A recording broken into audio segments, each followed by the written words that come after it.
बहुत स्वागत है आप सभी का। आपके साथ मैं हूं अभिलाष मिश्रा। आप देख रहे हैं आपकी बात मध्य प्रदेश। मध्य प्रदेश में उपचुनाव को लेकर बीजेपी कांग्रेस में उम्मीदवारों को लेकर रस्साकसी जारी है। बीजेपी और कांग्रेस अभी तक उम्मीदवारों का नाम तय नहीं कर पाई हैं। इधर कांग्रेस में खंडवा लोकसभा सीट पर मजबूत दावेदार अरुण यादव के चुनाव नहीं लड़ने के ऐलान के बाद नया ट्विस्ट आ गया है। तो उधर जोवट में कांग्रेस छोड़ सुलोचना रावत और उनके बेटे विशाल रावत के बीजेपी में शामिल होने पर घमासान मच गया है। विरोध में कई बीजेपी पदाधिकारियों ने इस्तीफे दे दिए हैं। इससे बीजेपी की मुश्किलें बढ़ गई हैं। ऐसे में उपचुनाव को लेकर पहले दोनों पार्टियों के बीच में घमासान था, जो घमासान अब पार्टियों के अंदर ही चल रहा है। इसी पर करेंगे आज आपकी बात।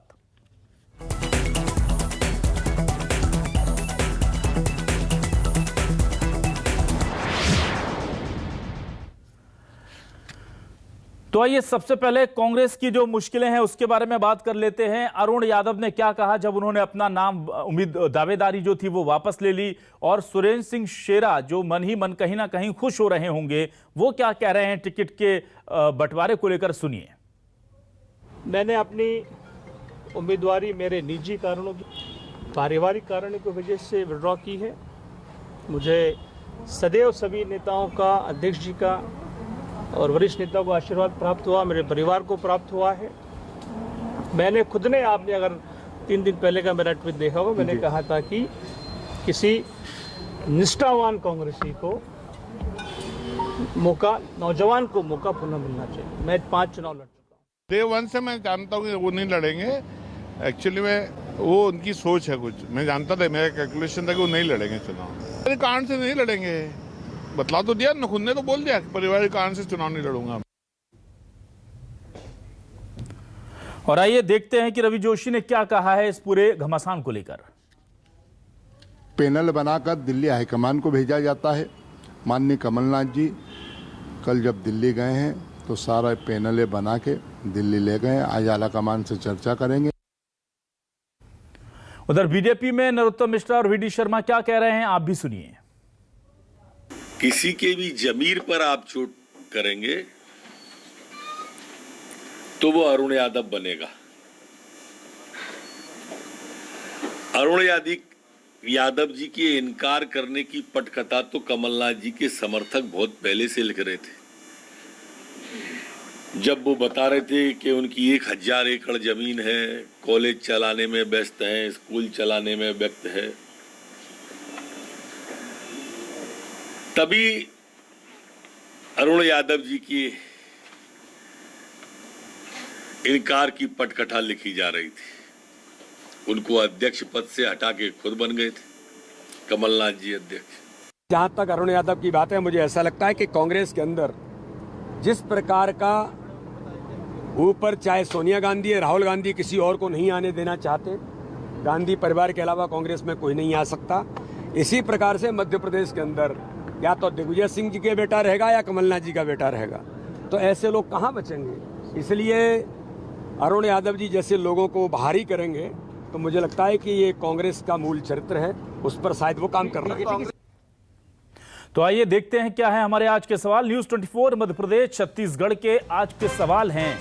सत्ता के सेमीफाइनल से पहले क्या हिट विकेट होंगे दिग्गज? ये बड़ा सवाल है। अरुण यादव ने नाम वापस लेकर कांग्रेस का टेंशन बढ़ाया। बीजेपी ने सुलोचना रावत को शामिल कर अपनों को गुस्सा दिलाया। एमपी में अटका टिकटों का ऐलान, पार्टियों के अंदर मच रहा है घमासान, और इसी पर बात करेंगे हम। हमारे साथ मेहमानों का खास पैनल जुड़ चुका है, सीधे रुख करते हैं उनसे, उनका तारुफ करा देते हैं।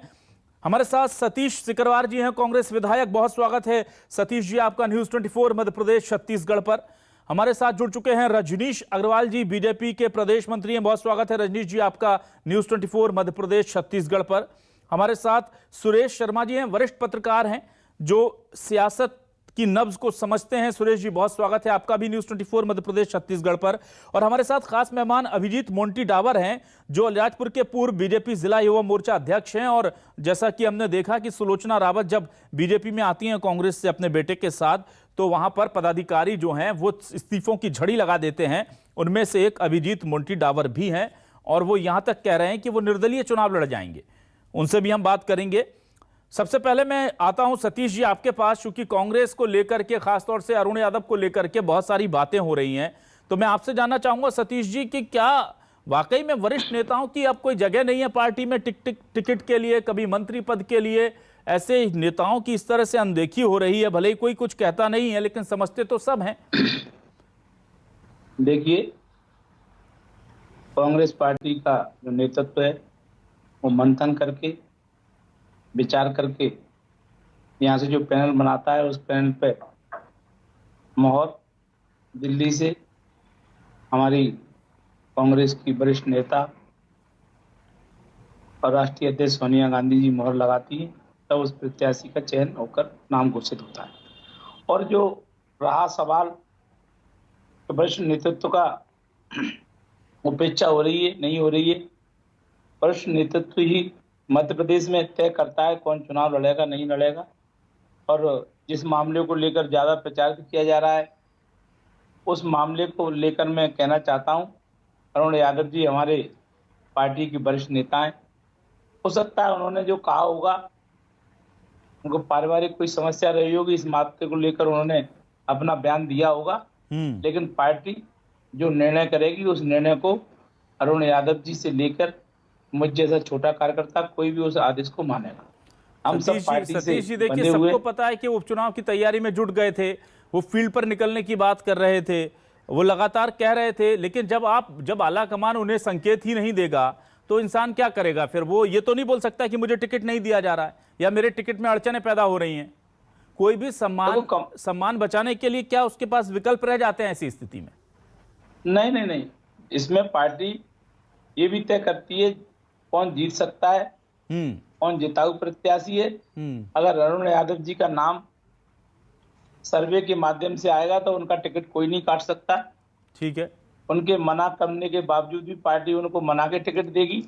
लेकिन अभी टिकट देने की स्थिति चाहे भाजपा हो चाहे कांग्रेस हो, सब अपने अपने प्रत्याशियों के चयन में ये सब करती है। कौन जीत सकता है, कौन प्रत्याशी का सर्वे है, तो सर्वे के आधार, ऐसा नहीं है कि सर्वे भी 100% सक्सेस होता है, कई बार सर्वे भी फेल हो जाते हैं। लेकिन पार्टी का जो चयन की प्रक्रिया है उसमें कार्यकर्ताओं की इच्छा, सर्वे और वरिष्ठ नेतृत्व का सबका समागम जब होता है तो उस प्रत्याशी को टिकट मिलता है। वो प्रत्याशी जनता के बीच में चुनाव में जाता है।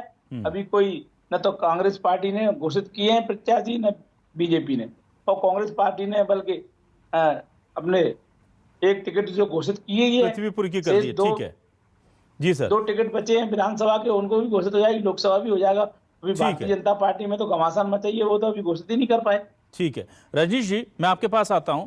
रजनीश जी, कुछ जो कांग्रेस में चल रहा है कमोवेश, यहाँ पर दूसरी स्थिति बीजेपी में हम देख रहे हैं कि सुलोचना डावर और उनके बेटे जब आते हैं तो वहाँ पर पार्टी के जो जमीनी कार्यकर्ता हैं वो नाराज हो जाते हैं, और ये इस तरह की चीज़ें लगातार पार्टी में बढ़ रही हैं। और रजनीश जी, मैं जानता हूं कि आप बीजेपी के एक ऐसे सिपाही रहे हैं जो लगातार और सिर्फ बीजेपी से अपनी आस्था रखते हैं, तो ऐसे में जो आस्थावान कार्यकर्ता हैं, क्या उनके मन पर चोट नहीं होती इस तरह की चीजों को लेकर के कि चुनाव के वक्त कोई पैराशूट लैंडिंग हो जाती है?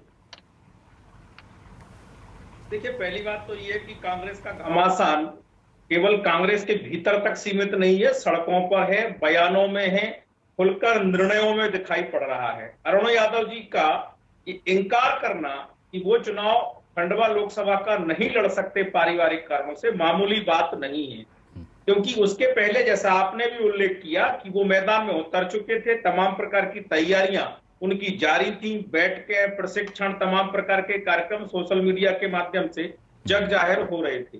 तो अरुण यादव जी का पीछे हटना 2 बातों को सीधे उजागर करता है। एक, कांग्रेस हार मान चुकी है, यानी अरुण यादव जी से बड़ा दिग्गज खंडवा लोकसभा चुनाव में कांग्रेस का कोई नहीं।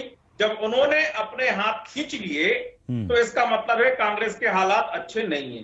दूसरी, कांग्रेस के अंदर सिर्फ फुटबॉल है, लड़ाई जोरों की है। कमलनाथ जी से जब पूछा गया था पिछले बार आप पत्रकारों के द्वारा, तो उन्होंने इनकार कर दिया था कि अरुण यादव जी भी कोई उम्मीदवार है, उन्हें नहीं पता। फिर दिग्विजय सिंह जी की शुभकामनाएं अरुण केवल इतना ट्विटर पर लिख देना, वो भी कई सवालों को जन्म दे गया।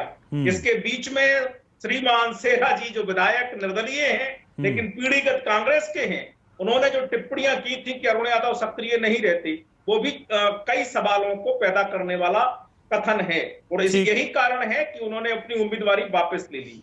भारतीय जनता पार्टी में सुलोचना रावत जी, विशाल रावत जी आए हैं। हमारा परिवार बड़ा है, हमें जनजातीय समाज को एकत्र करना है, और जो तमाम लोग उनको अपने षड्यंत्र का शिकार बनाने का प्रयास करते हैं, उनका शोषण राजनीतिक तौर पर करते हैं, उससे भी बचाकर एक वृहद तौर पर विकास और कल्याण की तरफ ले जाना है। और ये बात दोनों माँ बेटों ने भी भारतीय जनता पार्टी के मंच से भी कही है, व्यक्तिगत तौर पर भी आप लोगों की बातचीत हुई है तो भी कहा है। भारतीय जनता पार्टी के जो कार्यकर्ता हैं वो बड़े लक्ष्य को लेकर काम करते हैं, और उसीलिए सभी प्रकार के कार्यकर्ता ये चाहते हैं कि भारतीय जनता पार्टी की विजय हो, भारतीय जनता पार्टी की सरकार मजबूत हो, और भारतीय जनता पार्टी का कार्यकर्ता मान सम्मान स्वाभिमान के साथ में अपने क्षेत्र में काम कर पाए, रह पाए। वरना कांग्रेस के 15 महीनों के शासन काल में क्या दुर्गति की थी कांग्रेस ने, बदले की राजनीति करके, बदले की भावना के साथ, किसी से छिपी हुई नहीं। ठीक है रंजीत, इसलिए टिकट जो तय करने का मसला है, समय आएगा, प्रत्याशी घोषित हो जाएंगे, और जो नवरात्र का आरंभ है और उसमें नामांकन भी हो जाएगा, क्योंकि अभी श्राद्ध पक्ष चल रहा है। तो सामान्य तौर पर भारतीय जनता पार्टी नहीं, इस भारतीय समाज में कोई शुभ काम नहीं होता, न टिकट घोषणा का और ना ही इस प्रकार से कोई। तो मुझे लगता है कि थोड़ा सा इंतजार करिए, आपको 1-2 दिन बाद सब अच्छी खबरें मिल जाएंगी। अभिजीत जी, मैं आपसे जानना चाह रहा हूं, देखिए कह रहे हैं सीधे सीधे रजनीश जी तो कि वहां पर उनका शोषण, राजनीतिक तौर पर उन लोगों के जो संसाधन और उनकी सियासी कद है उसका शोषण होता था, और मान सम्मान के साथ कार्यकर्ताओं को जो है हम अपने यहाँ बीजेपी बड़े लक्ष्य को लेकर लगी रहती है। तो आप लोगों के मान सम्मान में कोई कमी हुई है क्या? जिन लोगों के खिलाफ आप हमेशा से झंडा डंडा लेकर के चलते थे, अगर वो आपकी पार्टी में आ जाते हैं तो अब उनके लिए लग जाइए, क्या दिक्कत है? दिक्कत यही है कि वो आए, हम एक विचार को लेकर चलते हैं, हमारी पार्टी के विचार को लेकर चलती आ रही है और वर्षों से इसी लक्ष्य को लेकर चली है। अब अचानक से कोई आ जाता है जो हमारी रीति नीति को नहीं समझ पाता है, और वो आकर हमें अब उनके साथ काम करना पड़ा, जिसके समय हम लंबे समय से काम करते आ रहे हैं। वो आए, पार्टी में उनका स्वागत है, लेकिन वो हमारी रीति नीति को समझे, उसके बाद अगर वो लगता है पार्टी को तो दायित्व अच्छे उसको निभा सकते हैं तो वो काम करें, स्वागत है उनका। बिल्कुल, तो आप तो कह रहे हैं कि आप अगर ऐसे हालात रहे तो आप निर्दलीय चुनाव लड़ जाएंगे? जी, ऐसा हालात तो लड़ना ही पड़ेगा। हमारे यहाँ एक लंबी लिस्ट है चुनाव लड़ने कार्यकर्ताओं की, पार्टी किसी को भी टिकट दे, हमें कोई आपत्ति नहीं, लेकिन अगर कोई 1300 से प्रत्यक्ष उतरता है तो मुझे निर्दलीय चुनाव लड़ूंगा मैं। अच्छा अभिजीत जी, कुल कितने लोगों ने अलीराजपुर में इस तरह से रिजाइन दिया है, इस फैसले से दुखी होकर कि विरोधियों को चुनाव के वक्त ला करके उनको मान सम्मान दिया जा रहा है और जमीनी कार्यकर्ताओं को बीजेपी पूछ नहीं रही है? जैसे इस मंडल में 7 मंडल आते हैं विधानसभा में, उसमें से 4 मंडल के भाजपा के उन्होंने इस्तीफे दिए हैं, और युवा मोर्चा के भी 4 मंडलों के अध्यक्ष ने इस्तीफे दिए, और अन्य भी जो मोर्चा अध्यक्ष वो भी इस्तीफा दे रहे हैं। तो ये लगातार चलता ही आ रहा है। कुल कितने लोग हो गए हैं अभी तक इस्तीफा देने वाले कार्यकर्ता और पदाधिकारी मिला ले? 40 से 50 लोगों ने इस्तीफा दिया है अभी। 40 से 50 लोगों ने दिया है, ठीक है। मैं सुरेश शर्मा जी आपके पास आता हूं। सुरेश जी, मैं ये जानना चाहता हूं, एक तरफ तो कांग्रेस का जो पूरा घमासान चल रहा है अंदरूनी तौर पर, जो बाहर भी नजर आ रहा है वो, और दूसरी तरफ जिताऊ उम्मीदवार के लिए बीजेपी जिस तरह से आयतित कर रही है, या फिर चुनावों को प्रभावित करने के लिए बीजेपी जिस तरह से कांग्रेस से या दूसरी जगह से लोगों को लेने की जो तेजी है उसमें बढ़ रही है, उसको लेकर के आप क्या देखते हैं? दोनों खबरें, पहले कांग्रेस के लिए मैं आपसे जानना चाहूंगा प्रतिक्रिया। देखिए, जहां तक मेरी जानकारी है, कांग्रेस में अरुण यादव जी लगभग तय थे, लेकिन जो बाकी आसपास का जो खंडवा लोकसभा क्षेत्र का घेरा था, जिसमें स्थानीय शेरा जो निर्दलीय हैं और कांग्रेस के साथ जुड़े रहते हैं, या रवि जोशी जी खुद भी हैं, सचिन बिरला जी हैं, और बाकी जो और लोग हैं, उन्होंने अरुण यादव जी के सामने एक ऐसा वातावरण बना दिया था जिसमें ये भी था कि अरुण यादव जी की संपत्ति की जानकारी, जैसा गृह मंत्री जी ने बताया, और उनके काम करने के तौर तरीकों के बारे में, और उनको, यानी मैं ये कह सकता हूँ जो अपन हेडिंग बनाते हैं खबर की, वो ये है कि अरुण यादव जी अपने ही लोगों के बीच में इतने घिर गए थे कि उनके सामने त्याग पत्र देने के उसका नाम वापस लेने के अलावा कोई विकल्प नहीं बचा था। जब आज मैंने ये खबर बनाई तो मैंने कांग्रेस के 3-4 मित्रों को फोन किया। तो जो ऑफ द रिकॉर्ड हम लोगों से चर्चा करते हैं खबर की पुष्टि के लिए या खबर के लिए, तो उनका कहना ये था कि भाई आप अरुण यादव की बात क्यों कर रहे हो, आप तो सिंधिया जी की बात करिए, वो लोकसभा हार गए, वो तो हारते ही नहीं थे। वो तो दिग्विजय सिंह की बात करिए, आप तो दिग्विजय सिंह भोपाल से क्यों हार गए, आप तो अजय सिंह राहुल भैया की बात करिए, वो क्यों हार गए। तो जो कमलनाथ जी के सामने दिखाई देता है उसको जो ताकतवर लोग हैं वो एक एक करके ढेर हो रहे हैं, और अब जो है अरुण यादव ढेर हो गए। तो वन मैन शो बनाने की स्थिति में अरुण यादव जी की ये स्थिति बनी है। मुझे लगता है इसको हाईकमान तक पहुंचाने जैसी बातें हुई हैं। सतीश जी ने बहुत अच्छे से कहा, क्योंकि सतीश जी ताजा कांग्रेस में आए हैं तो उनको कांग्रेस के रीति रिवाज की जानकारी नहीं है। वो तो भाजपा के बहुत बड़े कार्यकर्ता रहे हैं, तो इसलिए उनको तो कांग्रेस में चुनाव का टिकट कैसे बढ़ती है ये भी जानकारी नहीं है। तो इसलिए स्थितियां जो इनके सामने अरुण यादव जी के सामने जो निर्मित की गई वो ठीक वैसी की वैसी ही है जिस प्रकार से अमरिंदर सिंह के साहब के सामने पंजाब में निर्मित की गई थी। उनको सूरज जी बीजेपी को लेकर आप क्या कहना चाहेंगे? बीजेपी के बारे में मेरा बहुत स्पष्ट मानना है कि ये कार्यकर्ताओं के बेस के ऊपर खड़ी हुई राजनीतिक पार्टी है। मध्य प्रदेश भारतीय जनता पार्टी ही देश का ऐसा संगठन है जहां कार्यकर्ता को देव दुर्लभ कार्यकर्ता कहा जाता है। और मैं पिछले कुछ समय से इस बात को चिंतित भी हूं समीक्षा की दृष्टि से, और भाजपा की रीति नीति से जो है कुछ सवाल भी उठते हैं कि हम जो है सीट जीतने पर इतने लालायित हैं कि कार्यकर्ताओं की मान प्रतिष्ठा को ध्यान में नहीं रखते। क्योंकि आप ये देखिए कि एक एक व्यक्ति के बारे में जब आप समीक्षा करेंगे मिश्रा जी, तो आपको ये जानकारी में आएगा कि शिवराज सिंह चौहान जब दिल्ली से भोपाल आते हैं प्रदेश के अध्यक्ष बनने के लिए, तब कार्यकर्ताओं के बीच में वो कार्यकर्ता बन करके आते हैं। आज मैं ये देख रहा हूँ सिंधिया एक सरकमस्टांसेस थे, सिंधिया एक विशेष परिस्थिति थी कि पर उसके बाद आपने दमोह में जिस तरीके से लिया, इसके बाद आपने नेपा नगर में जिस तरह से लिया, और आप सुलोचना रावत को जिस तरह से लिया गया, ये कहीं न कहीं ये बताता है कि भारतीय जनता पार्टी केवल सत्ता लोलुप हो रही है, उसे कार्यकर्ताओं के मान सम्मान का ध्यान नहीं रहा।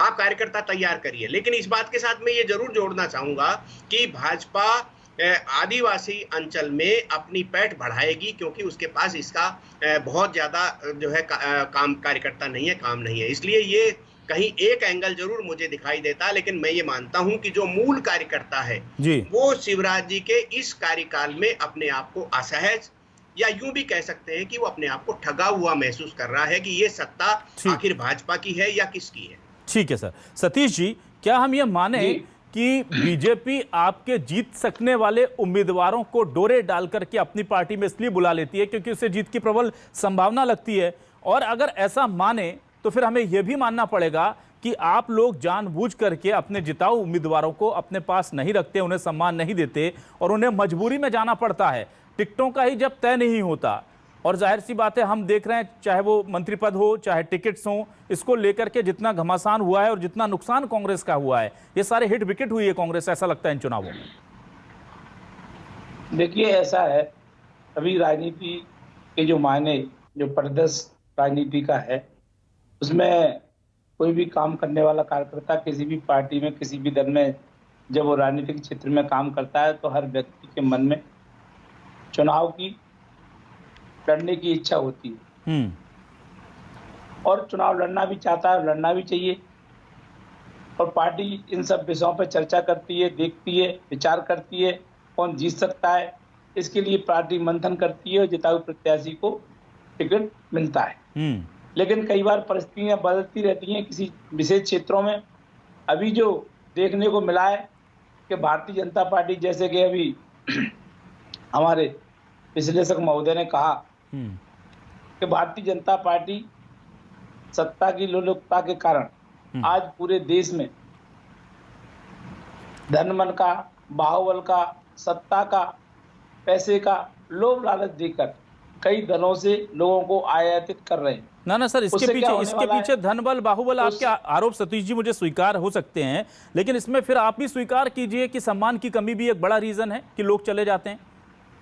नहीं तो लोग तो सब पार्टियों से जाते हैं, उधर से इधर आते हैं, इधर से उधर आते हैं। ना तो लेकिन मैं यहाँ कुल से मिला के सर कहना ये चाह रहा हूं ये जो कि डिसबैलेंस है ना आज सर, जो कांग्रेस और भारतीय- बीजेपी में ये दिक्कत कर रहा है कांग्रेस को। जिसके लिए भारतीय जनता पार्टी जानी जाती थी, आज भारतीय जनता पार्टी में वो सब चीजें वो सब खत्म होती जा रही। ठीक है, रजनीश जी मुस्कुरा रहे हैं। रजनीश जी के दिमाग में कोई बहुत अच्छा मुझे लग रहा है तर्क आया है इसको लेकर। रजनीश जी प्लीज आप कैरी ऑन कीजिए। होशियार आदमी है रजनीश जी का, मैं सम्मान करता हूँ और अच्छा तर्क देंगे, मैं इसको भी मानता हूँ। हाँ। लेकिन ये बात सही है कि भारतीय जनता पार्टी जिस उद्देश्य और जिस विचारधारा को लेकर काम करती थी, आज उस उद्देश्य और विचारधारा से पार्टी भटक रही है। रजनीश जी क्या वाकई में ऐसा हो रहा है? और देखिए ये चीज तो आप भी समझ सकते हैं, भले ही मैं समझता हूँ भारतीय जनता पार्टी में कार्यकर्ताओं की कमी नहीं है। ठीक है, दूसरे दलों रजनीश जी चलिए रजनीश जी से सवाल लेते हैं। रजनीश जी आपके पास इतने अच्छे अच्छे कार्यकर्ता हैं जो पीढ़ियों से, बल्कि मैं कह रहा हूँ 2-2, 3-3 पीढ़ी से बीजेपी के लिए जुटे रहे और 2 से आज यहाँ तक पहुँचाने का काम किया, फिर क्यों हम देखते हैं जब भी उपचुनाव होते हैं तो हम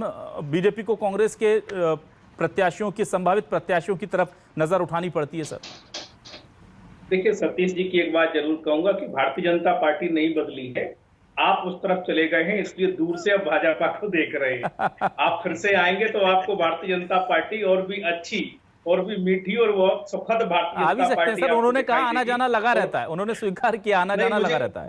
मुझे आशा ही नहीं पूरा विश्वास है कि आने वाले समय में आप बहुत करीब से भारतीय जनता पार्टी को देखेंगे। देखिए चुनाव के समय कई प्रकार की रणनीतियां, कई प्रकार के निर्णय करने पड़ते हैं। सत्ता लोलुपता का जहां सवाल है तो अभी इन तीनों विधानसभा या खंडवा लोकसभा के परिणामों के कारण मध्य प्रदेश की या केंद्र की सरकार पर कोई असर नहीं पड़ने वाला। सरकार दोनों जस की तस रहेंगी, लेश मात्र पर भी उस पर असर नहीं पड़ेगा। लेकिन मैंने कहा, मैं फिर दोहराता हूं कि चुनाव तो खैर एक अवसर है, लेकिन आदिवासी समाज जैसे कहा जाता है, जनजाति समाज, अनुसूचित जनजाति समाज को हमें एकत्र होकर और जो शक्तियां षड्यंत्र पूर्वक विभाजन, अलगाव की तरफ ले जाने का काम करती है, उससे भी बचाने का काम करना है।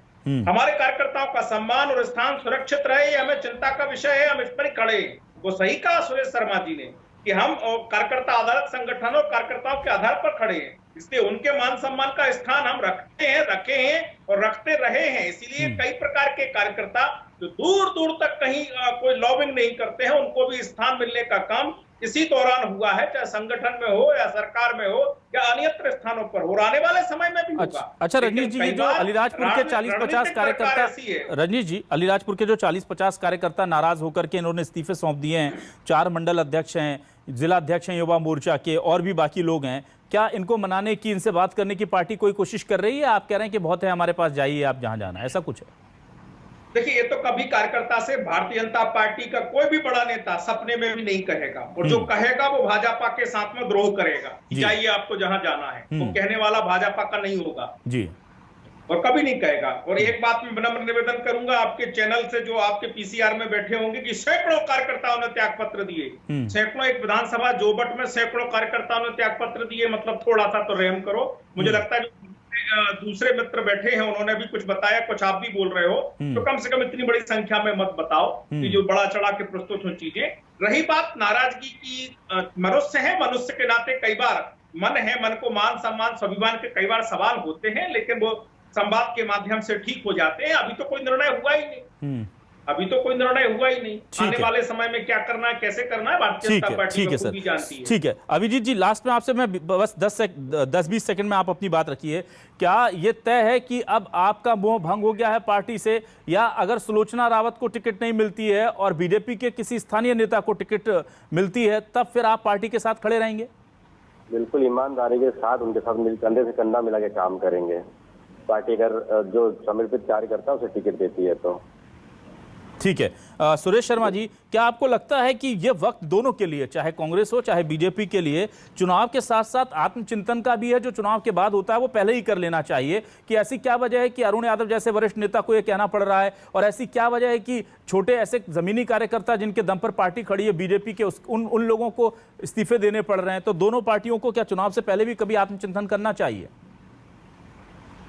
ये बात बिल्कुल जायज है कि दोनों पार्टियों को आत्मचिंतन करना चाहिए, ये बिल्कुल व्यवहारिक प्रश्न है। और मैं भी मानता हूं कि जो राजनीतिक पार्टियां हैं उनके शीर्ष पर बैठे हुए लोग, आप तो नरेंद्र सिंह तोमर के ही उस स्टेटमेंट को नोट कर लीजिए कि उन्होंने कहा था, यहाँ आए थे एक कार्यक्रम में तो उन्होंने कहा था कि निर्णय लेने की प्रक्रिया सिकुड़ती जा रही है, चंद लोग बैठते हैं निर्णय ले लेते हैं। तो इससे ये जाहिर हो रहा है कि भारतीय जनता पार्टी जो परिवार की दृष्टि से चलने वाली राजनीतिक पार्टी थी, उसके अंदर भी निर्णय लेने की का दायरा जो है वो छोटा हो रहा है। कांग्रेस में तो पहले ही छोटा था, उसके बारे में तो बहुत कहने की आवश्यकता नहीं है। अब यह जरूर है कि कांग्रेस में युवाओं को दूर करके बुजुर्ग निर्णय ले रहे हैं। तो ये एक निश्चित रूप से जो कहते हैं कि जनरेशन गैप वाला मामला है, वो उसके कारण कांग्रेस कमजोर हो सकती है। लेकिन मुझे एक चीज कहने में कोई गुरेज नहीं है कि भारतीय जनता पार्टी अपने कार्यकर्ताओं के बारे में यदि विचार नहीं करेगी तो उसे दिक्कत होगी, और कर लेगी तो मुझे लगता है कि कोई परेशानी नहीं आएगी। पिछली जो विधानसभा में 5-7 सीटों की कमी रही थी, वो कार्यकर्ताओं की नाराजगी के कारण ही रही थी। सतीश जी को भी मालूम है, क्योंकि इनका तो पूरा परिवार ही भाजपा से, और अभी तक आप भी भाजपा से ही थे, तो मैं तो इनको व्यक्तिगत रूप से भी जानता हूं। तो मुझे ये लगता है कि भारतीय जनता पार्टी यदि अपने कार्यकर्ताओं की तरफ देखना चालू कर देगी तो उसे कभी कोई दिक्कत आने वाली नहीं है मध्य प्रदेश। जी बिल्कुल। तो जाहिर सी बात है कि लोकतांत्रिक पार्टी जो है, उस पार्टी के अंदर भी लोकतंत्र हो, पार्टी के केवल सदस्य ना बने, पार्टी के अंदर लोकतंत्र भी फले फूले, ये कोशिश होनी चाहिए। लेकिन ये पार्टियों का अंदरूनी मसला है, जाहिर सी बात है। हम मीडिया के लोग इस पर देख करके कुछ टिप्पणियां करते हैं तो वो शायद व्यक्तिगत हो जाती हैं, और इसलिए जनता बेहतर जज होती है और वो निर्णय कर देती है कि कौन सी पार्टी अपने कार्यकर्ता और अपनी जनता के साथ न्याय कर रही है। बहुत बहुत शुक्रिया सतीश जी आपका, रंजीत जी आपका, सुरेश शर्मा जी आपका, अभिजीत जी आपका इस डिबेट में शामिल होने के लिए। आज इस डिबेट में बस इतना ही। आप देखते रहिए न्यूज़ 24 मध्य प्रदेश छत्तीसगढ़।